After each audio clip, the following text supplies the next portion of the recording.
सब चाहते हैं कि हम प्रधानमंत्री बने। ममता बनर्जी चाहती हैं कि हम प्रधानमंत्री बने। माननीय मुख्यमंत्री नीतीश कुमार जी चाहते हैं कि वो प्रधानमंत्री बने। सबकी अपनी अपनी इच्छा है। इस देश में नरेंद्र मोदी वर्सेस ये पूरा विपक्ष है, मतलब पूरा विपक्ष मिलकर के एक नरेंद्र मोदी को हराना चाहते हैं, लेकिन ये भारत सिर्फ नरेंद्र मोदी को जानता है। तो ये तो वही लोग बताएंगे कि भाई प्रधानमंत्री कौन बनेगा। हमारे तरफ से तो तय है कि यहाँ इस देश में एनडीए की सरकार में नरेंद्र मोदी प्रधानमंत्री बनेंगे और नरेंद्र मोदी वर्सेस ऑल है। नमस्कार, आप देखना शुरू कर चुके हैं लाइव सिटीज को और मेरा नाम रंजीत है।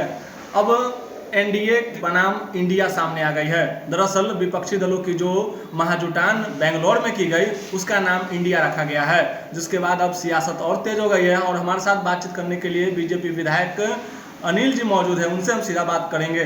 क्या लगता है, इंडिया बनाम एनडीए हो गया है अब? देखिए, एनडीए को इस देश ने पूर्ण बहुमत दिया है और ये लोग सारे, आप जितने भी भ्रष्टाचारियों को आप देख ले, सभी जो है एक जगह एकत्र हुए हैं और अपने जो भारत देश हमारा है उसके नाम पर ये लोग नाम रख करके और चाहते हैं कि इस देश की जनता को बरगलाएं। जनता जानती है कि इस देश में कौन सबसे महत्वपूर्ण तरीके से काम कर सकते हैं और वो इस देश के प्रधानमंत्री नरेंद्र मोदी जी हैं। ये सारे भ्रष्टाचारी एक हो जाए, एक कुनबे में आ जाए, इससे कोई फर्क पड़ने वाला नहीं है। 2024 में नरेंद्र मोदी ही इस देश के प्रधानमंत्री बनेंगे। इंडिया नाम रखा गया, उसको कैसे देख रहे हैं?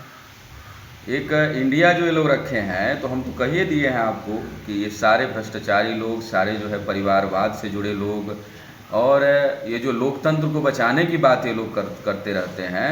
आप किसी भी जो उस ग्रुप्स में, जो यूपीए का जो ये ग्रुप है, हम तो यूपीए ही मानते हैं, लोग को इंडिया मानते नहीं हैं, क्योंकि जिसको भारत देश से प्रेम नहीं है, जो भारत देश को किस तरीके से इस लोकतंत्र को मजबूत करने का प्रयास किया जाए उसके बारे में किसी को चिंता नहीं है। सब एक परिवारवाद से जुड़े हुए लोग हैं और किसी न किसी रूप में उन पर किसी न किसी रूप में आरोप जो है और ये लोग आपस में मिल करके नरेंद्र मोदी को हराना चाहते हैं। इस देश में नरेंद्र मोदी वर्सेस ये पूरा विपक्ष है, मतलब पूरा विपक्ष मिल करके एक नरेंद्र मोदी को हराना चाहते हैं, लेकिन ये भारत सिर्फ नरेंद्र मोदी को जानता है और नरेंद्र मोदी जी की जीत होगी। तो बीजेपी में 35 से अधिक सहयोगी दल है, उसकी भी बैठक, जिस दिन विपक्ष की बैठक हो रही थी उस दिन पीएम मोदी के नेतृत्व में भी बैठक आयोजित की जा रही थी, जिसमें 35 से अधिक दल शामिल हुए हैं। देखिए, हम लोग जमीनी स्तर पर काम करते हैं। भारतीय जनता पार्टी के कार्यकर्ता वो देवतुल्य कार्यकर्ता की तरह पूरी विचारधारा के साथ जुड़ करके वो किसी भी स्वार्थवश से नहीं जुड़े होते हैं। वो इस देश का निर्माण कैसे हो, राष्ट्र का निर्माण कैसे हो, समाज में कैसे एक अच्छे भावना का संचार हो, उसके माध्यम से वो भारतीय जनता पार्टी से जुड़े हुए होते हैं और ज़मीनी स्तर पर वो काम करते हैं। भारतीय जनता पार्टी का बूथ स्तर तक का कार्यकर्ता काम करता है, पन्ना प्रमुख स्तर तक के कार्यकर्ता काम करते हैं और जितने भी एनडीए में सहयोगी दल हैं उनका हम लोग स्वागत करते हैं। और भारतीय जनता पार्टी के एक एक कार्यकर्ता हमारे जो सहयोगी दल है उनको भी सपोर्ट करेंगे। उनके कैंडिडेट जिस सीट पर उतरेंगे उस पर भारतीय जनता पार्टी के ही कार्यकर्ता उनको जिताने का काम करते हैं और निश्चित रूप से जहां भी वो जाएंगे उनके साथ हम लोग उनको साथ लेकर के चलेंगे। उनके मान सम्मान और प्रतिष्ठा को बरकरार रखा जाएगा भारतीय जनता पार्टी में।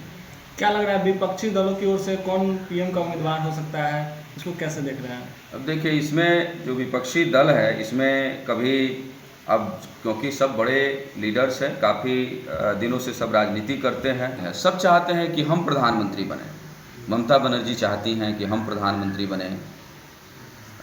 माननीय मुख्यमंत्री नीतीश कुमार जी चाहते हैं कि वो प्रधानमंत्री बने। सबकी अपनी अपनी इच्छा है। तो इसमें इतने सारे लोग हैं जो प्रधानमंत्री का ख्वाब जो है पाले हुए हैं, तो ये तो वही लोग बताएंगे कि भाई प्रधानमंत्री कौन बनेगा। हमारे तरफ से तो तय है कि यहाँ इस देश में एनडीए की सरकार में नरेंद्र मोदी प्रधानमंत्री बनेंगे और नरेंद्र मोदी वर्सेस ऑल है। ये सारे लोग इकट्ठा हुए हैं नरेंद्र मोदी को हराने के लिए और पूरा देश नरेंद्र मोदी के साथ है। तो हमारे साथ बातचीत के लिए मौजूद थे बीजेपी विधायक अनिल कुमार। उन्होंने स्पष्ट रूप से कहा है कि जो यूपीए का अलायंस बना है, जिसका नाम इंडिया रखा गया है, वह भ्रष्टाचारियों की पूरी गठजोड़ है और इससे कोई फर्क नहीं पड़ता है और 2024 में फिर नरेंद्र मोदी ही देश के प्रधानमंत्री बनेंगे। बने रहे लाइव सिटीज के साथ।